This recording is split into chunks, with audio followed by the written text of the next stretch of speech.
बाणी गुरु गुरु है बाणी विच बाणी अमृत सारे।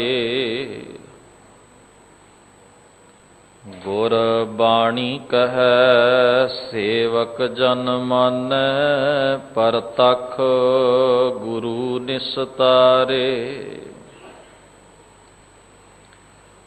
कच्चों कंचन पयो शब्द गुर श्रवण सुनियो। बेखते अमृत होयो नाम सतगुर मुख भणियो। लोहों होयो लाल नदर सतगुर जद धारै। पाहण माणक करै ज्ञान गुर कहयो विचारै। काठों श्रीखंड सतगुर कीओ दुख दरिद्र तिनके गए। सतगुरु चरण जिन परस्या से पाश परेत सुर नर भये। सतगुरु चरण जिन परस्या से पाश परेत सुर नर भये। जे सौ चंदा उगवैं सूरज चढ़ै हजार। एते चानण होंदियां गुर बिन घोर अंधार। वाहिगुरु जी का खालसा वाहिगुरु जी की फतेह। परम सत्कारयोग शब्द गुरु धन धन गुरु ग्रंथ साहब सच्चे पातशाह महाराज हजूर पिता जी दे सजे होए महान पावन दरबार दियां हाजरियां भर रहे गुरुद्वारा श्री बंगला साहिब दे इस महान पवित्र इतिहासक अस्थान तो अपने घरां विच दूर दरेडे बैठिया होयां भी धन धन गुरु ग्रंथ साहब महाराज जी की अमृतमयी पावन बाणी दे पाठ कीर्तन विचार उपदेश नाल जुड़े हुए गुरु प्यारे गुरु सवारे सतसंगी जनों, अकाल पुरख वाहिगुरु जी ने अपार बख्शिश कृपा की है। ये उत्तम समा सानू सारियां नू बख्शिश रूप विच प्राप्त होया है तां कि असीं गुरुदेव जी की अमृतमयी पावन बाणी दे नाल जुड़ के अपने जीवन नू सतगुरु जी की मत दे अनुसारी बना सकीए। सत्कारयोग भाई साहब जी ने चौथे पातशाह धन धन गुरु रामदास सच्चे पिता महाराज जी का पावन उपदेश राग वडहंस दे विचों घोड़ियां नामक इस बाणी दे पहले शब्द का चौथा बंद सानू पढ़ के सुनाया है। धन गुरु ग्रंथ साहब महाराज जी की पावन बाणी नू पढ़दे हां हजूर ने सारी बाणी दे अंदर मनुख दे जीवन नू उसदे कर्म दे मुताबिक तोलिया है। जे इयों कह लईए कि धन गुरु ग्रंथ साहब महाराज की पावन बाणी एक कसवट्टी है। कसवट्टी जिवें एक सोने का कित्ता करन वाले सुनियार दे कोल एक कसवट्टी है। जदों कोई गहने खरीदण वास्ते आउंदा है वेचण वास्ते आउंदा है तां उह सब तो पहलां उस कसवट्टी दे उत्ते ला के परख करदा है तां कि ये पता चल जाए, ये न्याय हो जाए, ये नितारा हो जाए, ये पड़चोल हो जाए, निर्णय हो जाए कि ये सोना सही है शुद्ध है ਜਾਂ ਫਿਰ खोटा है। जे इस विच मिलावट है तो किन्नी मात्रा विच मिलावट है। कसवटी का कर्म है, कसवटी का धर्म ते सुभाव है, उस धात की सच्चाई नूं सामने लैके आउणा। धन गुरु ग्रंथ साहब महाराज जी की मुबारक बाणी रब्बी हुक्मां दे मुताबक एक कसवटी है। ये साडे कर्म की पड़चोल करती है ते साडे कर्म की पड़चोल के उत्ते ही फिर सानू गुरमुख भी आखदी है, मनमुख भी आखदी है, पापी भी आखदी है, धर्मी भी आखदी है।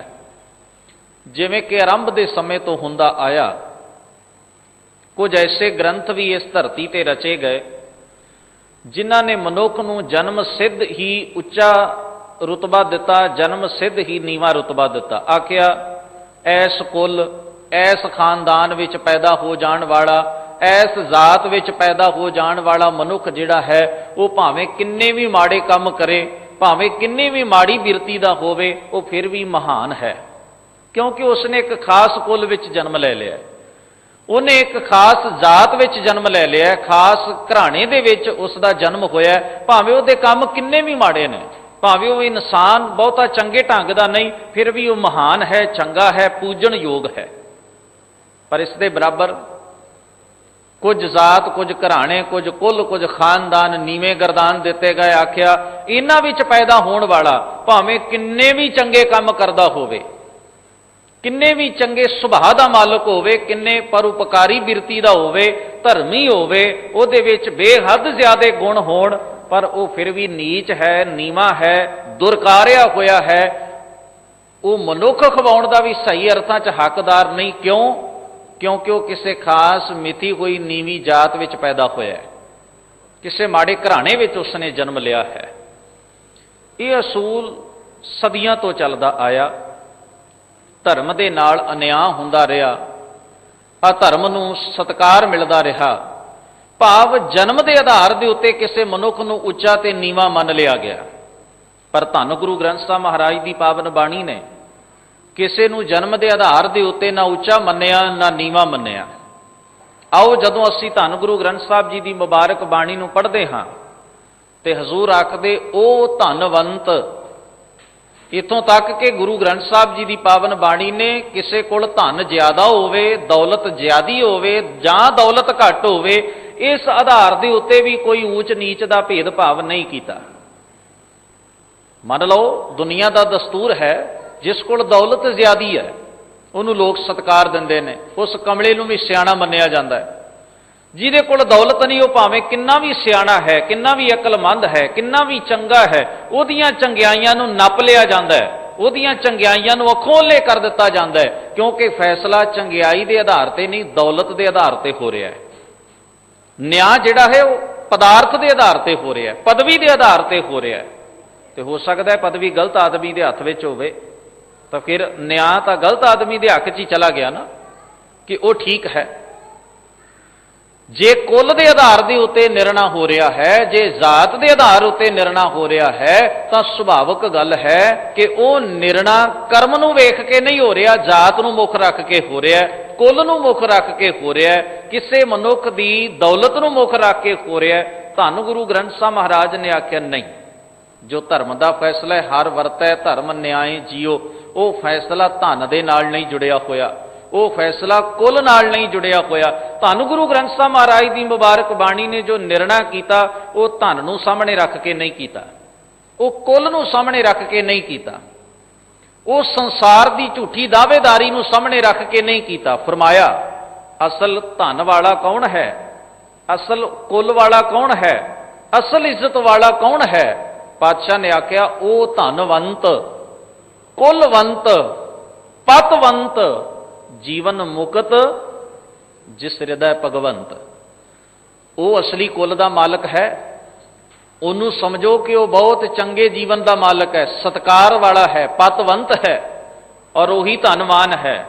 तो वह जीवन मुक्त है जिहदे हिरदे दे विच करते दे गुण हन, परमेश्वर दे गुण हन। वाहिगुरु अकाल पुरख वाहिगुरु दा सुभाव जिसने धारण कर लिया है वो सब तो सत्कार का पात्र है।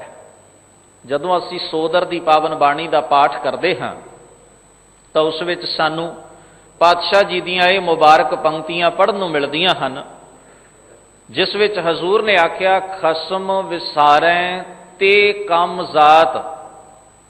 कम जात का अर्थ है नीवें कर्म वाले, नीवें स्टेटस वाले, नीवें पद्धर वाले। पातशाह ने किसी को जन्म सिद्ध जात को प्रवान नहीं किया। हजूर ने आख्या खसम विसारै, जिन्हों ने सच का पल्ला छड़ दिता है, जिन्हों ने अकाल पुरख वाहिगुरू के गुणा का, उहदे नाम का, उहदी प्रेमा भगती का त्याग कर दिता है। जिहड़े मन मत वहम, जिहड़े झूठ अंधकार हनेरे दे पुजारी बन गए हैं, उन्होंने आख्या गुरुदेव ने खसम विसारै ते कम जात, नानक नामै बाज सनात।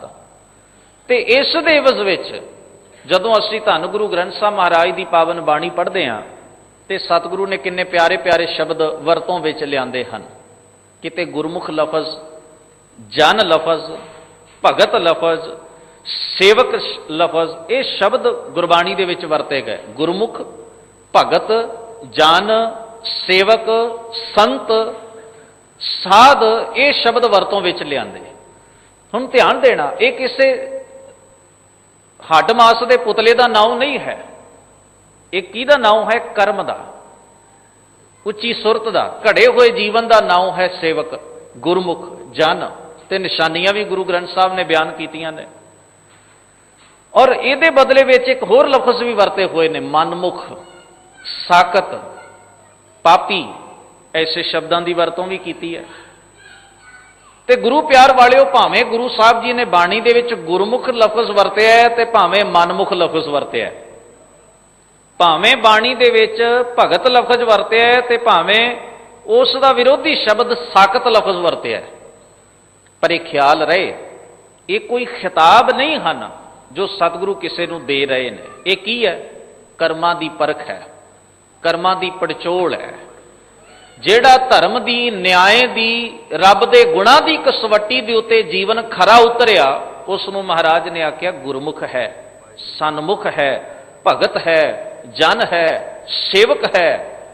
ते ਜਿਹੜਾ उस कसवट्टी के उत्ते खरा नहीं उतरिया, उहदियां निशानियां भी दस दित्तियां ते नाल फिर उहनूं आख्या ये मनमुख है, ये कामजात है, ये पापी है, ये बेमुख है।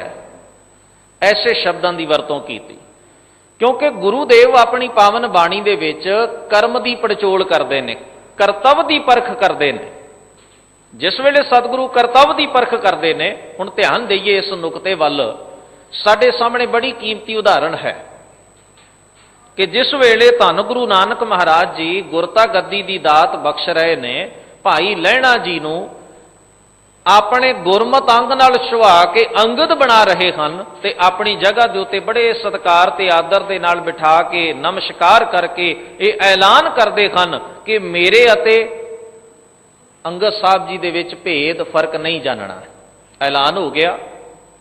इस घटना नूं जिन्हें सोहणे ते न्यारे ढंग दे नाल गुरु के प्यार वाले महान गुरसिखां ने, भाई सत्ता जी अते भाई बलवंड जी ने राग रामकली की तीसरी वार दे विच दर्ज किया है। ये अपने आप विच एक मिसाल है। वो उत्थे लिखते हैं, शह टिका दितोस जीमद है।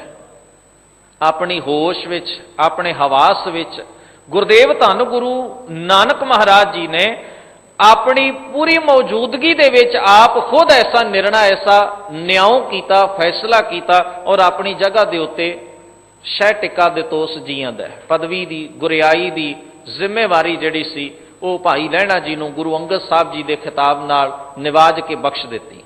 पर इस दे बदले विच उत्ते भाई सत्ता जी ते भाई बलवंड जी ने इस गल का बड़ा तफसील नाल, व्याख्या नाल जिक्र किया है कि क्यों भाई लहणा जी प्रवान चढ़ गए। उत्थे उन्होंने ये लफज वरते, जां घाल मरदी घाली, क्योंकि भाई लहणा जी ने मर्दां वाली घालना घाली, मर्दां वाला कारज किया, गुरु नानक दे हुक्म दे मुताबक अपनी जिंदगी नूं जीविया और हर हुक्म दे उत्ते समर्पित भावना दे नाल फुल चढ़ाए और गुरु नानक दे दर ते प्रवान चढ़ गए। व्याख्या की इस गल की कि भाई लहणा जी के जीवन में की खूबी सी। दूसरे पक्ष विच ਪੁੱਤਰ ਇਸ ਗੱਲ ਤੋਂ ਦੂਰ ਰਹਿ ਗਏ, ਉਹਨਾਂ ਨੂੰ ਇਹ ਗੁਰਤਾ ਗੱਦੀ ਕਿਉਂ ਨਾ ਮਿਲੀ? ਕਿਉਂਕਿ ਦੁਨੀਆ ਦੇ ਇਤਿਹਾਸ ਵਿੱਚ ਮੀਲ ਪੱਥਰ ਹੈ ਕਿ ਸਤਿਗੁਰਾਂ ਨੇ ਕਿਸੇ ਪੱਖਪਾਤ ਤੋਂ, ਕਿਸੇ ਕੁੱਲ ਨੂੰ, ਕਿਸੇ ਪਰਿਵਾਰ ਨੂੰ, ਕਿਸੇ ਖਾਨਦਾਨ ਨੂੰ ਅੱਗੇ ਰੱਖ ਕੇ ਇਹ ਨਿਆਂ ਨਹੀਂ ਸੀ ਕੀਤਾ, ਬਲਕਿ ਹਜ਼ੂਰ ਨੇ ਕਰਮ ਤੇ ਕਰਤੱਵ ਦੇ, ਕਰਨੀ ਕਮਾਈ ਦੇ ਆਧਾਰ ਦੇ ਉੱਤੇ ਇਹ ਨਿਆਂ ਕੀਤਾ ਸੀ। ਇਹ ਧਰਮਾਂ ਦੀ ਦੁਨੀਆ ਦੇ ਅੰਦਰ ਇੱਕ ਬੇਮਿਸਾਲ ਉਦਾਹਰਣ ਹੈ, ਇਹਦੀ ਹੋਰ ਮਿਸਾਲ ਤੁਹਾਨੂੰ ਕਿਧਰੇ ਨਹੀਂ ਮਿਲੇਗੀ। ਇਹਨੂੰ ਭਾਈ ਸੱਤਾ ਤੇ ਬਲਵੰਡ ਜੀ ਨੇ ਕਲਮਬੰਦ ਕਰਦਿਆਂ ਕਿਹਾ, ਉਲਟੀ ਗੰਗ ਵਹਾਈਓਨ ਦੁਨਿਆਈ ਆਖੈ ਕਿ ਕਿਉਂ, ਵੀ ਗੁਰੂ ਨਾਨਕ ਨੇ ਐਸਾ ਕਰਕੇ ਉਲਟੀ ਗੰਗਾ ਵਹਾ ਦਿੱਤੀ। ਅੱਜ ਤੱਕ ਐਸਾ ਨਹੀਂ ਸੀ ਹੋਇਆ ਧਰਮਾਂ ਦੇ ਇਤਿਹਾਸ ਵਿੱਚ, ਧਰਮਾਂ ਦੇ ਇਤਿਹਾਸ ਵਿੱਚ ਐਸਾ ਨਹੀਂ ਸੀ ਹੋਇਆ ਵੀ ਕੋਈ ਪੈਗੰਬਰ, ਕੋਈ ਰਹਿਨੁਮਾ ਆਪਣੀਆਂ ਮਹਾਨ ਜ਼ਿੰਮੇਵਾਰੀਆਂ, ਆਪਣੀ ਹੋਂਦ, ਆਪਣੀ ਵਿਰਾਸਤ, ਆਪਣੇ ਅਧਿਕਾਰ, ਆਪਣੇ ਹੱਕ ਹਕੂਕ ਆਪਣੇ ਕਿਸੇ ਸੇਵਕ ਨੂੰ ਆਪਣਾ ਰੂਪ ਬਣਾ ਕੇ ਦੇ ਦੇਵੇ। ਐਸਾ ਧਰਮਾਂ ਦੇ ਇਤਿਹਾਸ ਵਿੱਚ ਕਿਧਰੇ ਨਹੀਂ ਹੋਇਆ। ਤੁਸੀਂ ਕਿਸੇ ਵੀ ਧਰਮ ਦਾ ਇਤਿਹਾਸ ਪੜ੍ਹ ਕੇ ਵੇਖ ਲਓ। ਧੰਨ ਸਤਿਗੁਰੂ ਗੁਰੂ ਨਾਨਕ ਮਹਾਰਾਜ ਨੇ ਭਾਈ ਲਹਿਣਾ ਜੀ ਨੂੰ ਆਪਣਾ ਰੂਪ, ਆਪਣਾ ਅਧਿਕਾਰ, ਆਪਣਾ ਨਾਮ, ਆਪਣੀ ਜੋਤ, ਆਪਣੀ ਜੁਗਤ ਸਭੋ ਕੁਝ ਸੌਂਪਿਆ, ਪਰ ਉਹਨਾਂ ਦੇ ਪੁੱਤਰ ਇਸ ਗੱਲ ਤੋਂ ਦੂਰ ਕਿਉਂ ਰਹੇ? ਉੱਥੇ ਫੈਸਲਾ ਕੀਤਾ, ਦਿਲ ਖੋਟੇ ਆਕੀ ਫਿਰਨ, ਬੰਨ ਭਾਰ ਉਚਾਇਨ ਛੱਟੀਐ, ਔਰ ਸਭ ਤੋਂ ਕੀਮਤੀ ਗੱਲ ਆਕੀ ਕਹਿਣ ਲੱਗੇ, ਪੁੱਤਰੀ ਕੌਲ ਨਾ ਪਾਲਿਓ। ਫਰਕ ਹੈ ਵੀ ਉਹਨਾਂ ਕੌਲ ਨਹੀਂ ਮੰਨਿਆ। ਹੁਣ ਇਸ ਜਗ੍ਹਾ ਦੇ ਉੱਤੇ ਭਾਈ ਸੱਤਾ ਤੇ ਬਲਵੰਡ ਜੀ ਨੇ ਨਾ ਕਿਸੇ ਦੀ ਫੋਕੀ ਉਸਤਤ ਕੀਤੀ ਹੈ, ਨਾ ਕਿਸੇ ਦੀ ਨਿੰਦਾ ਕੀਤੀ ਹੈ, ਪਰ ਜਿਸ ਵੇਲੇ ਕਰਮ ਦੀ ਪੜਚੋਲ ਦਾ ਮੌਕਾ ਆਇਆ, ਦੱਸਣਾ ਚਾਹੀਦਾ ਸੀ ਔਰ ਦੱਸਿਆ ਗਿਆ, ਪੂਰਾ ਸੱਚ ਬੋਲਿਆ ਗਿਆ ਕਿ ਭਾਈ ਲਹਿਣੇ ਦੇ ਕਰਮ ਆ ਸਨ, ਭਾਈ ਸ਼੍ਰੀ ਚੰਦ ਤੇ ਲਖਮੀ ਦਾਸ ਜੀ ਦੇ ਕਰਮ ਵਿੱਚ ਆ ਚੀਜ਼ ਸੀ, ਉਹਨਾਂ ਨੇ ਕੌਲ ਨਹੀਂ ਪਾਲਿਆ, ਉਹਨੇ ਕੌਲ ਪਾਲਿਆ। ਬਸ ਇੱਕ ਪ੍ਰਵਾਨ ਚੜ ਗਿਆ ਕੌਲ ਪਾਲ ਕੇ, ਬਚਨ ਮੰਨ ਕੇ। ਦੂਜੇ ਨੇ ਬਚਨ ਨਹੀਂ ਮੰਨਿਆ, ਇਸ ਕਰਕੇ ਉਹ ਉਵੇਂ ਪ੍ਰਵਾਨ ਨਹੀਂ ਚੜ ਸਕਿਆ ਜਿਵੇਂ ਭਾਈ ਲਹਿਣਾ ਜੀ ਪ੍ਰਵਾਨ ਚੜੇ। ਕਰਮ ਦੀ ਪਰਖ ਹੋ ਗਈ। ਹੁਣ ਖਿਆਲ ਕਰਨਾ, ਜਿਸ ਨੇ ਆਪਣੇ ਕਰਤੱਵ ਨੂੰ, ਆਪਣੇ ਜੀਵਨ ਨੂੰ ਗੁਰੂ ਦੇ ਉਪਦੇਸ਼ ਦੇ ਮੁਤਾਬਕ ਜੀਵਿਆ, ਗੁਰੂ ਦੀ ਮੱਤ ਦੇ ਮੁਤਾਬਕ ਜੀਵਿਆ, ਧਰਮ ਦੇ ਮੁਤਾਬਕ ਜੀਵਿਆ, ਰੱਬ ਦੇ ਗੁਣਾਂ ਨਾਲ ਜੁੜ ਕੇ ਜੀਵਿਆ, ਉਹਨਾਂ ਦੀ ਆਮਦ ਨੂੰ ਗੁਰੂ ਗ੍ਰੰਥ ਸਾਹਿਬ ਨੇ ਸਤਿਕਾਰ ਦਿੱਤਾ, ਉਹਨਾਂ ਨੂੰ ਜੀਓ ਆਇਆ ਆਖਿਆ। ਕਿਵੇਂ? ਸੁਖਮਨੀ ਸਾਹਿਬ ਜੀ ਦੀ ਪਾਵਨ ਬਾਣੀ ਦੇ ਬੋਲ ਪੜ੍ਹੀਏ। ਹਜ਼ੂਰ ਕਹਿੰਦੇ, ਧੰਨ ਧੰਨ ਧੰਨ ਜਨ ਆਇਆ, ਉਹਦਾ ਆਉਣਾ ਧੰਨ ਹੋ ਗਿਆ। ਉਹ ਆਇਆ, ਇਹ ਧਨਤਾ ਦੀ ਗੱਲ ਹੈ, ਸਤਿਕਾਰ ਦੀ ਗੱਲ ਹੈ, ਵਡਿਆਈ ਦੀ ਗੱਲ ਹੈ, ਮਾਣ ਦੀ ਗੱਲ ਹੈ ਕਿ ਉਹ ਇਸ ਧਰਤੀ ਤੇ ਆਏ। ਉਹਨਾਂ ਦੇ ਕਰਮ ਨੇ ਉਹਨਾਂ ਦੇ ਆਉਣ ਨੂੰ, ਇਸ ਧਰਤੀ ਦੇ ਉੱਤੇ ਜਨਮ ਲੈਣ ਨੂੰ, ਇਸ ਧਰਤੀ ਦੇ ਉੱਤੇ ਜੀਵਨ ਜੀਉਣ ਨੂੰ ਸਫਲਾ ਕਰ ਦਿੱਤਾ ਹੈ। ਤੇ ਗੁਰੂ ਅਰਜਨ ਸਾਹਿਬ ਦੀ ਮੁਬਾਰਕ ਰਸਨਾ ਤੋਂ ਉਹਨਾਂ ਵਾਸਤੇ ਲਫ਼ਜ਼ ਨਿਕਲਿਆ ਧੰਨ। 3 ਵਾਰ ਆਖਿਆ, ਧੰਨ ਧੰਨ ਧੰਨ ਜਨ ਆਇਆ, ਜਿਸ ਪ੍ਰਸਾਦ ਸਭ ਜਗਤ ਤਰਾਇਆ। ਜਨ ਆਵਨ ਕਾ ਇਹ ਹੈ ਸਵਾਉ। ਸਵਾਉ ਦਾ ਅਰਥ ਹੈ ਲਾਭ। ਉਹਨਾਂ ਦੇ ਆਉਣ ਦਾ ਫਾਇਦਾ ਇਹ ਹੈ ਕਿ ਜਨ ਕੈ ਸੰਗ ਚੇਤੇ ਆਵੇ ਨਾਉ। ਉਹ ਜਿਸ ਕਰਤੇ ਨਾਲ ਆਪ ਜੁੜੇ ਨੇ, ਜਿਸ ਧਰਮ ਨਾਲ ਆਪ ਜੁੜੇ ਨੇ, ਜਿਸ ਸੱਚ ਦੀ ਵਿਚਾਰਧਾਰਾ ਨਾਲ ਆਪ ਜੁੜੇ ਨੇ, ਜਿਹੜਾ ਵੀ ਉਹਨਾਂ ਦੇ ਕੋਲ ਬੈਠਿਆ, ਉਹਨਾਂ ਨੇ ਉਸੇ ਸੱਚ ਦੀ ਦਾਤ ਉਹਨਾਂ ਨੂੰ ਵੀ ਵੰਡ ਦਿੱਤੀ। ਬਾਕੀ ਸੰਸਾਰ ਦੇ ਲੋਕਾਂ ਨੂੰ ਵੀ ਉਹ ਖੁਸ਼ਬੂ ਦਿੱਤੀ, ਜਿਸ ਰੱਬ ਦੇ ਗੁਣਾਂ ਦੀ ਖੁਸ਼ਬੂ ਦੇ ਮੁਤਾਬਕ ਉਹਨਾਂ ਆਪਣਾ ਜੀਵਨ ਜੀਵਿਆ। ਪਾਤਸ਼ਾਹ ਕਹਿੰਦੇ, ਜਨ ਆਵਨ ਕਾ ਇਹ ਹੈ ਸੁਆਓ, ਜਨ ਕੈ ਸੰਗ ਚੇਤਾਵੈ ਨਾਉ। ਤੇ ਅਗਲੀ ਗੱਲ ਆਕੀ ਕਹਿੰਦੇ, ਆਪ ਮੁਕਤ ਕਰੈ ਸੰਸਾਰ। ਉਹ ਆਪ ਵੀ ਮੁਕਤ ਹੋਏ ਬੰਧਨਾਂ ਤੋਂ, ਮਨ ਮਤਾਂ ਤੋਂ, ਕਰਮਕਾਂਡਾਂ ਤੋਂ, ਵਹਿਮਾਂ ਤੋਂ, ਭਰਮਾਂ ਤੋਂ, ਅਗਿਆਨਤਾ ਤੋਂ, ਵਿਕਾਰਾਂ ਤੋਂ, ਝੂਠ ਤੋਂ। ਤੇ ਜਿਹੜਾ ਉਹਨਾਂ ਦੀ ਸੰਗਤ, ਜਿਹੜਾ ਉਹਨਾਂ ਦੇ ਨੇੜੇ ਹੋਇਆ, ਉਹ ਜਿਹਦੇ ਨੇੜੇ ਹੋਏ, ਉਹਨਾਂ ਕੋਸ਼ਿਸ਼ ਕੀਤੀ ਇਹਦੇ ਵੀ ਬੰਧਨ ਟੁੱਟ ਜਾਣ, ਇਹ ਵੀ ਮੁਕਤ ਹੋ ਜਾਏ। ਆਪ ਮੁਕਤ ਕਰੈ ਸੰਸਾਰ, ਨਾਨਕ ਤਿਸ ਜਨ ਕਉ ਸਦਾ ਨਮਸਕਾਰ। ਸਤਿਕਾਰ ਦਿੱਤਾ ਨਾ ਉਹਦੇ ਆਉਣ ਨੂੰ ਇਸ ਧਰਤੀ ਦੇ ਉੱਤੇ। ਤੇ ਬਚਨ ਆਖੇ, ਪਾਤਸ਼ਾਹ ਕਹਿਣ ਲੱਗੇ, ਜਨਮ ਮਰਨ ਦੁਹੂ ਮੈਂ ਨਾਹੀ। ਉਹ ਨਾ ਜਨਮ ਦੇ ਵਿੱਚ ਨੇ, ਨਾ ਮੌਤ ਵਿੱਚ ਨੇ। ਭਾਵ ਆਤਮਿਕ ਤੌਰ ਤੇ ਉਹ ਜੰਮਦੇ ਮਰਦੇ ਨਹੀਂ, ਆਤਮਿਕ ਤੌਰ ਤੇ ਉਹ ਜੰਮਦੇ ਮਰਦੇ ਨਹੀਂ, ਆਵਾਗਮਨ ਵਿੱਚ ਨਹੀਂ ਹਨ। ਉਹ ਜਨ ਪਰ ਉਪਕਾਰੀ ਆਏ। ਕਹਿਣ ਲੱਗੇ, ਉਹ ਜਨ ਨੇ ਆਏ ਨੇ ਇਸ ਧਰਤੀ ਤੇ ਬੜੇ ਪਰਉਪਕਾਰੀ ਨੇ। ਉਹ ਉਪਕਾਰ ਕਰਦੇ ਨੇ, ਦੂਜਿਆਂ ਦਾ ਭਲਾ ਲੋਚਦੇ ਨੇ। ਜਨ ਪਰ ਉਪਕਾਰੀ ਆਏ, ते अगली गल आखी हजूर कहंदे जी दान दे भगती लाइन हर स्यों लैन मिलाए। वो सारियां नूं आत्मक जीवन की दात दिंदे ने, आत्मक जीवन की दात। गुरदेव धन गुरु नानक महाराज जी के जीवन विच एक साखी है। वो साखी का रूप कुछ इस ढंग का है कि महाराज ने एक दिन बड़े खास किस्म के वस्त्र पहन लए, खास किस्म का पहरावा पहन लिया, सतगुरु जंगल वाल नूं चल पए। नाल उन्हां दे कुछ होर संगी साथी सिख संगतां समेत भाई लहणा जी सारे इत्यादक नाल सन। साखी लिखण वाले ने अपने ढंग नाल लिखी है। वैसे भी साखी का अर्थ हुंदा है कुछ समझाउणा। साखी का बाहरी जिहड़ा रूप रंग हुंदा है ना, वो किसी पासे इशारा करन वास्ते हुंदा है कि आह गल समझ लई जावे। कहते जंगल विच गए तो उस जगह के उत्ते सतगुरु एक अर्थी के नेड़े पहुंच गए जिथे एक मुरदे की अर्थी पई हुई सी। ते हजूर ने आखिया भाई लहणा जी इस मुरदे नूं खाना है। उन्हें बड़ी हैरानी की गल सी। महान शख्सियत धन गुरु नानक साहब महाराज वर्गी लासानी शख्सियत, गूढ़ ज्ञान ते डूंघे फलसफा दियां ऊंचाइयां ते खड़े आत्मक सेधा देण वाले गुरुदेव धन गुरु नानक महाराज, अकल दे कोट सियाणप दे पुंज धन गुरु नानक महाराज जदों अपनी मुबारक रसना तो यह गल कहण भी इस मुरदे नूं खाना है, तो कई बार महसूस होवेगा ये किहो जिही गल होई। कोई आम जिहा बंदा ये गल करे भी मुरदा खाना है तो गल समझ विच आउंदी है भी ये कोई गल करन वाली सी। पर इत्थे गल टुकदी नहीं। इत्थे तां ऐसी महान लासानी शख्सियत खड़ी है जिन्हें आत्मक जीवन दीयां गुंझणां खोलियां ने, जिसने उजड़े पए हुए मनुखता नूं राह दिता है। ते भाई गुरदास जी ने जिन्हां नूं वडियाया है, ज्यों कर सूरज निकलिया तारे छपे अंधेर पलोआ। भाई गुरदास जी ने गुरु नानक महाराज नूं सूरज नाल भी तशबीह दिती है ते शेर नाल भी तशबीह दिती है। आखिया सिंह बुके मिरगावली भन्नी जाए ना धीर धरोआ। गुरु नानक दा अंदाज जिहड़ा है ना एक शेर दे बुकण वाला है, शेर दी दहाड़ वाला है। क्योंकि गुरु नानक कोई ऐसी शख्सियत नहीं हैं जिहड़े किसी भोरे विच बैठ गए, जिन्हां ने 7-8 माड़ा धारण कर लईआं, जिहड़े किधरे उदासी जां सन्यासी हो के जंगलों च चले गए, तप साध लए, इहो जिहे कर्म कर लए, गृहस्थ नूं गालां कढ लईआं। ऐसे नहीं सन। वो तो संसार के रण तत्ते विच खलो के पूरी शेर की दहाड़ देण वाले सन। वो तो सूरजवत सन। उन्हां दी रोशनी दे नाल सारा जहान रुशना उठिया। उन्हां दी मुबारक पैगंबरी पहुंच दे नाल, उन्हां दे तप तेज दे नाल, उन्हां दे ज्ञान दी रोशनी दे सामने, प्रकाश दे सामने पखंड, दंभ, वहम, भरम, कर्म कांड रूपी तारे जिहड़े सन वो दिखाई देणों हट गए। उहदा तेज इन्ना ज्यादा सी। ऐसी महान शख्सियत ने बचन आखे, कहने लगे लहणा जी इस मुरदे नूं खाना है।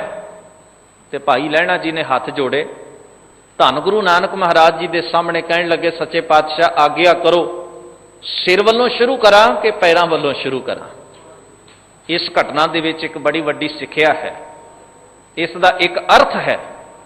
वो अर्थ की है? गुरु नानक महाराज ने एक गुंझल सामने रखी है, एक इशारा किया है, ते भाई लहणा उस इशारे नूं इन बिन समझ गया। कदे महसूस करना जिस दिन सिख गुरु की रमज समझण लग पवे ना, उस दिन सिख ते गुरु विच फर्क नहीं रह जाता। जिस दिन सिख गुरु की रमज नूं समझना शुरू करता है भी गुरु ने जिस अंदाज विच, जिस ढंग नाल, जिस अर्थ विच गल आखी है, सिख जदों उस गल नूं पकड़ लवे, उस गुंझल नूं खोल लवे, समझ लेना सिख गुरु के राह दे उत्ते समर्पित हो गया। फर्क कोई नहीं रहा। गुरु दरों सत्कारे सन्मान योग भाई गुरदास जी लिखते हैं, कहने लगे दोए दोए अखी आखियन एक दर्शन दिसै। कहने लगे अखां दो आखी दियां ने, पर दोवां अखां दे नाल बंदा इक्के चीज़ नूं वेखदा है। दोए दोए श्रवण आखियन एक सुरत सलिसै। कहने लगे कन दो ने, एक खब्बे पास सज्जे पासे दा, एक खब्बे पासे दा, पर आवाज दोवें इको ही सुनते हैं। कदे ऐसा हुंदा भी इस कंन विच फारसी दीयां गल्लां करो, इस कंन विच पंजाबी दीयां गल्लां करो, ते दोवें गल्लां ही बंदा अडॉप्ट कर लै भी आह कंन जिहड़ा आह गल सुनेगा, आह कंन आह गल सुनेगा। ऐसा नहीं हुंदा। दो बंदे बोल रहे हुण असीं एक नूं कहने तू एक मिनट वास्ते रुक जा, इस नूं गल कर लैण दे, फिर मैं बाद विच तेरी गल सुनांगा। हुण कोई दलील देवे भी तेरे कंन दो ने ते तू दोवां दी गल इकट्ठी क्यों नहीं सुन लैंदा, ते असीं आखांगे कंन भावें दो ही ने पर गल एक दी सुणगे, दों दी नहीं सुणगे। हुण जे कोई सानू आखे भी तू इधर वेख ते साडे पुठे पासे खड़ा होया, कोई आखे नहीं इधर भी वेख, ते असीं आखांगे खलो जा मैनू इधर ध्यान कर लैण दे, फिर मैं दूजे पासे वेखांगा। ते जे कोई ये दलील देवे भी तुहाडीआं अखां ते दो ने ते एक दिशा विच तुसीं एक अख नाल वेख लओ, दूजी दिशा विच दूजी अख नाल वेख लओ, ते असीं आखांगे नहीं भावें अखां दो ने पर वेखणगीआं इक्के पासे ही, दोवां दी डायरैक्शन एक पासे है, ਕੰਨ दो ने सुणगे इक्को गल। तीसरी उदाहरण दी, कहण लगे दोए दोए नदी किनारियां, नदी दे किनारे दो ने, दो कंढे ने नदी दे किनारे, दोवां दे विच इक्को पानी वग रहा है। ऐसा हुंदा है भी उस कंढे दा पानी होर है, इस कंढे दे नाल लगदा पानी होर है, नहीं पानी इक्को ही है, नदी दे किनारे दो ने। इस तरह आखदे गुर चेला, चेला गुरु समझाए किसै। भाई गुरदास जी ने आख्या एक जीवन की गल ऐसी है जदों सिख अपने गुरु की गल नूं, गुरु के उपदेश नूं, गुरु की मत नूं ज्यों दा त्यों समझण दे समर्थ हो जाए, उस वेले सेवक दा ते गुरु दा आत्मक भेद मिट जाता है। उस वेले सिख आत्मक तौर पर गुरु का रूप हो जाता है, गुरु विच अभेद हो जाता है। प्रोफैसर साहब सिंह जी ने जपजी साहब जी की 38 नंबर पौड़ी, जत पहारा धीरज सुनियार, अहरण मत वेद हथियार, भो खला अगन तप ताओ, भांडा पाओ अमृत तेत ढाल, घड़िया शब्द सच्ची टकसाल, जिनको नदर करम तेन कार नानक नदरी नदर निहाल। इस चीज की व्याख्या करने एक लफ्ज बड़ा प्यारा वरते है। वो लिखते ने जिस आत्मक मंडल विचों, जिस सुरत विचों, जिस अवस्था विचों गुरुदेव ने, गुरु ने शब्द उचारिया, उपदेश दिता, उस शब्द का लड़ फड़ के, भाव यह है प्रोफैसर साहब की गल का, उस शब्द का लड़ फड़ के, उस उपदेश का पल्ला पकड़ के, उस उपदेश को हिरदे च वसा के सिख भी उस अवस्था में पहुंच जाता है। शब्द साधन हो गया सिख नूं गुरु वाली अवस्था में ले जाण लई। ते ताइयों धन गुरु ग्रंथ साहब महाराज, वेखो दुनिया के लासानी धर्म ग्रंथ गुरु ग्रंथ साहब महाराज ने जिन्हां विच ऐसी महान गल आखी गई, धर्मां दे इतिहास विच अपने आप च एक मिसाल है, विलखण मिसाल।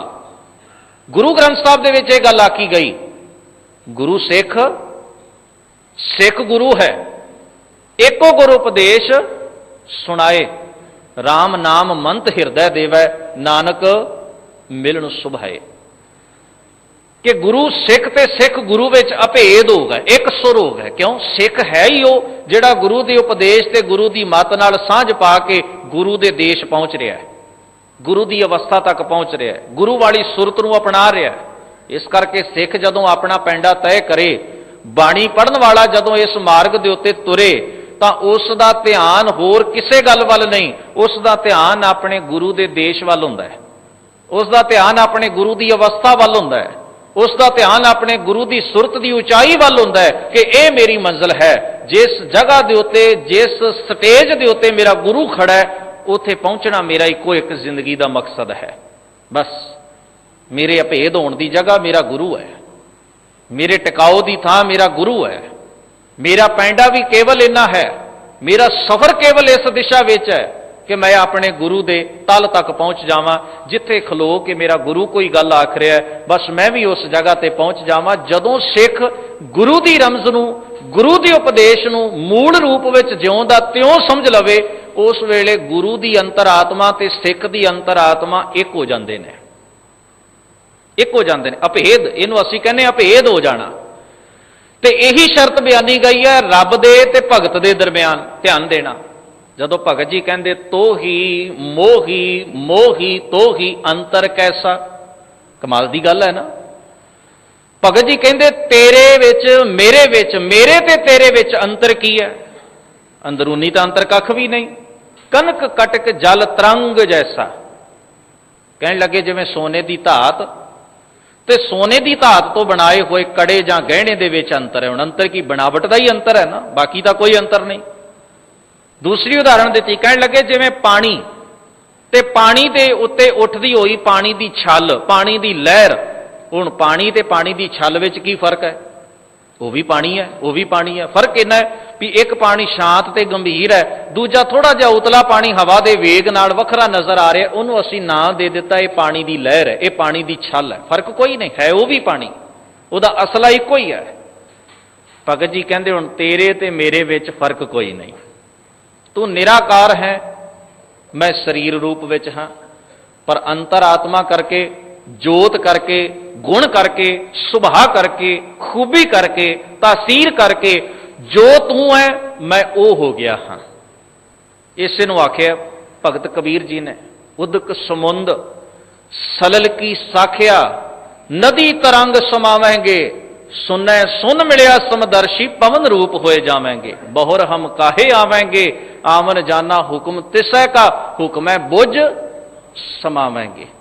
ਇਸੇ ਅਵਸਥਾ ਨੂੰ ਹੀ ਗੁਰੂਦੇਵ ਨੇ ਆਪਣੀ ਮੁਬਾਰਕ ਬਾਣੀ ਦੇ ਵਿੱਚ ਆਖਿਆ, ਸੂਰਜ ਕਿਰਨ ਮਿਲੇ ਜਲ ਕਾ ਜਲ ਹੁਆ ਰਾਮ, ਜੋਤੀ ਜੋਤ ਰਲੀ ਸੰਪੂਰਨ ਥੀਆ ਰਾਮ। ਬ੍ਰਹਮ ਦਿਸੈ ਬ੍ਰਹਮ ਸੁਣਿਆ, ਏਕ ਏਕ ਵਖਾਣੀਐ, ਆਤਮ ਪਸਾਰਾ ਕਰਨ ਹਾਰਾ, ਪ੍ਰਭ ਬਿਨਾ ਨਹੀਂ ਜਾਣੀਐ। ਔਰ ਖਿਆਲ ਕਰਨਾ, ਭਾਈ ਲਹਿਣਾ ਜੀ ਨੇ ਗੁਰੂ ਨਾਨਕ ਦੀ ਰਮਜ਼ ਨੂੰ ਸਮਝ ਲਿਆ, ਇਨ ਬਿਨ ਸਮਝ ਲਿਆ। ਗੁਰੂ ਨਾਨਕ ਕੀ ਰਮਜ਼ ਦਿੰਦੇ ਨੇ? ਲਹਿਣਾ ਜੀ ਇੱਕ ਮੁਰਦਾ ਹੈ ਤੇ ਇਸ ਨੂੰ ਖਾਣਾ ਹੈ। ਮੁਰਦਾ ਹੈ ਮਨੁੱਖ ਦੀ ਜ਼ਮੀਰ, ਮੁਰਦਾ ਹੈ ਮਨੁੱਖ ਦੇ ਸੁਭਾਅ ਦਾ ਅੰਗ, ਮੁਰਦਾ ਹੋ ਗਿਆ। ਅੰਦਰੋਂ ਮਨੁੱਖ ਡੱਡ ਹੈ, ਨਬਜ਼ ਚੱਲ ਰਹੀ ਹੈ, ਅੱਖਾਂ ਨਾਲ ਵੇਖ ਰਿਹਾ, ਕੰਨਾਂ ਨਾਲ ਸੁਣ ਰਿਹਾ, ਕਦਮ ਚੱਲ ਰਿਹਾ, ਹੱਥ ਚੱਲ ਰਿਹਾ, ਧੜਕਣ ਚੱਲ ਰਹੀ, ਸਰੀਰ ਹਰਕਤ ਕਰ ਰਿਹਾ, ਪਰ ਆਤਮਿਕ ਤੌਰ ਤੇ ਮਨੁੱਖ ਮਰ ਚੁੱਕਿਆ ਹੈ। ਆਤਮਿਕ ਜੀਵਨ ਨਹੀਂ ਹੈ ਮਨੁੱਖ ਦੇ ਕੋਲ, ਸਮਾਜ ਦੇ ਕੋਲ। ਤੇ ਲਹਿਣਾ ਜੀ ਗੁਰੂ ਦਾ ਕਰਤੱਵ ਹੈ, ਕਦੇ ਗੁਰਮਤਿ ਮਾਰਤੰਡ ਵਿੱਚੋਂ ਮਹਾਨ ਗੁਰਮੁਖ ਵਿਦਵਾਨ ਭਾਈ ਕਾਨ੍ਹ ਸਿੰਘ ਨਾਭਾ ਦੇ ਗੁਰੂ ਲਫ਼ਜ਼ ਦੇ ਅਰਥ ਪੜ੍ਹ ਕੇ ਵੇਖੀਏ ਉਹ ਕੀ ਕਰਦੇ ਨੇ। ਤੇ ਗੁਰਬਾਣੀ ਵਿੱਚ ਵੀ ਐਸਾ ਹੀ ਨੇ, ਉਹਨਾਂ ਨੂੰ ਹੀ ਭਾਈ ਕਾਨ੍ਹ ਸਿੰਘ ਨਾਭਾ ਜੀ ਨੇ ਆਪਣੇ ਗ੍ਰੰਥ ਵਿੱਚ ਸਿੱਧੇ ਅੱਖਰਾਂ ਵਿੱਚ ਲਿਖਿਆ ਸਮਝਾਉਣ ਦੀ ਖਾਤਰ। ਉਹ ਲਿਖਦੇ ਨੇ, ਗੁਰੂ ਦਾ ਅਰਥ ਹੈ ਜੋ ਅੰਦਰ ਦੀ ਅਗਿਆਨਤਾ ਨੂੰ ਨਿਗਲ ਜਾਏ ਤੇ ਗਿਆਨ ਦਾ ਚਾਨਣ ਕਰ ਦੇਵੇ। ਜਿਹੜਾ ਸਾਨੂੰ ਅੰਦਰ ਦਾ ਜੀਵਨ ਦਿੰਦਾ ਤੇ ਅੰਦਰ ਦੀ ਮੁਰਦਿਆਨੀ ਖਤਮ ਕਰਦਾ, ਉਹ ਗੁਰੂ ਹੈ। ਗੁਰੂ ਨਾਨਕ ਜੀ ਰਮਜ਼ ਸਮਝਾ ਰਹੇ ਨੇ, ਲੈਣਾ ਜੀ ਆਤਮਿਕ ਤੌਰ ਤੇ ਮੁਰਦਾ ਹੋ ਚੁੱਕੇ ਸਮਾਜ ਨੂੰ ਖਤਮ ਕਰਨਾ ਹੈ ਤੇ ਇਹਦੀ ਜਗ੍ਹਾ ਤੇ ਜ਼ਿੰਦਾ ਦਿਲੀ ਪੈਦਾ ਕਰਨੀ ਹੈ, ਜਿਉਂਦੇ ਮਨੁੱਖ ਪੈਦਾ ਕਰਨੇ ਹਨ। ਔਰ ਸੱਚ ਜਾਣੋ, ਭਾਈ ਲਹਿਣਾ ਜੀ ਨੇ ਉਸੇ ਹੀ ਰੂਪ ਵਿੱਚ ਉਸ ਰਮਜ਼ ਨੂੰ ਸਮਝਿਆ ਜਿਸ ਰੂਪ ਵਿੱਚ ਗੁਰਦੇਵ ਗੁਰੂ ਨਾਨਕ ਮਹਾਰਾਜ ਨੇ ਅਲਾਪਿਆ। ਔਰ ਜਦੋਂ ਇਹ ਗੱਲ ਆਖੀ ਨਾ, ਮਹਾਰਾਜ ਹੁਕਮ ਕਰੋ, ਮੈਂ ਤਿਆਰ ਹਾਂ, ਤੇ ਧੰਨ ਗੁਰੂ ਨਾਨਕ ਮਹਾਰਾਜ ਨੇ ਭਾਈ ਲਹਿਣਾ ਜੀ ਨੂੰ ਆਪਣੇ ਸੀਨੇ ਨਾਲ ਲਾ ਲਿਆ, ਪਿਆਰ ਕੀਤਾ, ਆਦਰ ਦਿੱਤਾ, ਸਤਿਕਾਰ ਦਿੱਤਾ ਕਿ ਗੁਰੂ ਦੀ ਗੱਲ ਨੂੰ ਤੂੰ ਸਮਝ ਗਿਆ, ਗੁਰੂ ਦੀ ਗੱਲ ਨੂੰ ਤੂੰ ਪ੍ਰਵਾਨ ਕਰ ਗਿਆ। ਔਰ ਇਹਦੇ ਬੜੇ ਸੂਖਮ ਰੂਪ ਤੁਹਾਨੂੰ ਇਤਿਹਾਸ ਵਿੱਚੋਂ ਪੜ੍ਹਨ ਵਾਸਤੇ ਮਿਲਣਗੇ। ਇੱਕ ਸਾਖੀ ਆਪਾਂ ਪੜ੍ਹਦੇ ਹਾਂ, ਉਹ ਵੱਖਰੀ ਗੱਲ ਹੈ, ਸਾਡੇ ਅਮਲ ਵਿੱਚ ਉਹਨੇ ਰੂਪ ਵਿੱਚ ਨਹੀਂ ਆਈ ਜਿੰਨੀ ਕਹਿਣ ਤੇ ਸੁਣਨ ਵਿੱਚ ਆਈ ਹੈ। ਗੁਰਦੇਵ ਜੀ ਜਿਸ ਵੇਲੇ ਰਾਜਪੂਤਾਨੇ ਚੋਂ ਲੰਘ ਰਹੇ ਨੇ, ਦਸਮ ਪਾਤਸ਼ਾਹ ਹਜ਼ੂਰ ਦਾਦੂ ਦੁਆਰੇ ਦੇ ਕੋਲ ਦੀ ਲੰਘੇ ਸਤਿਗੁਰੂ ਜੀ, ਉੱਥੇ ਕੁਝ ਠਹਿਰੇ ਵੀ। ਉਸ ਜਗ੍ਹਾ ਦੇ ਉੱਤੇ ਦਾਦੂ ਦੀ ਕਬਰ ਬਣੀ ਹੋਈ, ਜਿਨ੍ਹਾਂ ਦੇ ਚੇਲਿਆਂ ਨੂੰ ਅੱਜ ਦਾਦੂ ਪੰਥੀ ਆਖਿਆ ਜਾਂਦਾ ਹੈ। ਤੇ ਹਜ਼ੂਰ ਨੇ ਆਪਣਾ ਤੀਰ ਜ਼ਮੀਨ ਦੇ ਉੱਤੇ ਲਾਇਆ ਤੇ ਸਿੱਖਾਂ ਨੇ ਹੱਥ ਜੋੜੇ, ਹਜ਼ੂਰ ਜੀ ਦੇ ਸਨਮੁਖ ਪਾਤਸ਼ਾਹ, ਇਹ ਜੋ ਕਾਰਜ ਹੈ ਇਸ ਦਾ ਕੀ ਮਤਲਬ ਹੈ? ਸਾਖੀ ਤੋਂ ਆਪ ਜਾਣੂ ਹੋ, ਵਿਦਤ ਹੋ। ਇਹ ਬੜਾ ਸੂਖਮ ਨੁਕਤਾ ਹੈ ਇਤਿਹਾਸ ਦਾ, ਜਿਹੜਾ ਤੁਹਾਨੂੰ ਗੁਰਬਾਣੀ ਦੇ ਵਿੱਚੋਂ ਵੀ ਦਰਸ਼ਨ ਦੇਵੇਗਾ। ਕਲਗੀਧਰ ਸਾਹਿਬ ਮਹਾਰਾਜ ਨੇ ਉਹਨਾਂ ਸਿੱਖਾਂ ਨੂੰ ਪਿਆਰ ਕੀਤਾ, ਸ਼ਾਬਾਸ਼ ਦਿੱਤੀ, ਗੱਲ ਨਾਲ ਲਾਇਆ। ਕਿਉਂ? ਜਿਸ ਸੁਰਤ ਵਿੱਚ ਗੁਰੂ ਨੇ ਆਪਣੇ ਸ਼ਬਦ ਦੀ, ਆਪਣੇ ਉਪਦੇਸ਼ ਦੀ ਗੱਲ ਅਲਾਪੀ ਸੀ ਨਾ, ਸਿੱਖ ਉਸ ਗੱਲ ਨੂੰ ਕਮਾ ਕਮਾ ਕੇ ਉੱਥੇ ਪਹੁੰਚ ਚੁੱਕੇ ਸਨ ਕਿ ਅੱਜ ਉਹਨਾਂ ਨੇ ਗੁਰਦੇਵ ਗੁਰੂ ਗੋਬਿੰਦ ਸਿੰਘ ਸਾਹਿਬ ਨੂੰ ਵੀ ਇਹ ਬੇਨਤੀ ਕਰਨ ਤੋਂ ਗੁਰੇਜ਼ ਨਹੀਂ ਕੀਤਾ ਕਿ ਕਲਗੀਧਰ ਸਾਹਿਬ ਜੀਓ, ਦਸਮ ਪਾਤਸ਼ਾਹ ਮਹਾਰਾਜ, ਸਾਡੇ ਰਹਿਨੁਮਾ ਦਾਤਾ ਜੀ, ਇਹ ਤੀਰ ਭਲਾ ਜ਼ਮੀਨ ਦੇ ਉੱਤੇ ਕਿਉਂ ਲਾਇਆ, ਇਸ ਦਾ ਸਾਨੂੰ ਕਾਰਨ ਦੱਸਣ ਦੀ ਕਿਰਪਾਲਤਾ ਕਰੋ। ਤੇ ਹਜ਼ੂਰ ਨੇ ਕੋਈ पूजा प्रतिष्ठा वास्ते जां कोई ऐसा वहम भरम विच नहीं सी कीता। वो तां वहमां ते भरमां दे बंधन तोड़न वाले दाते ने।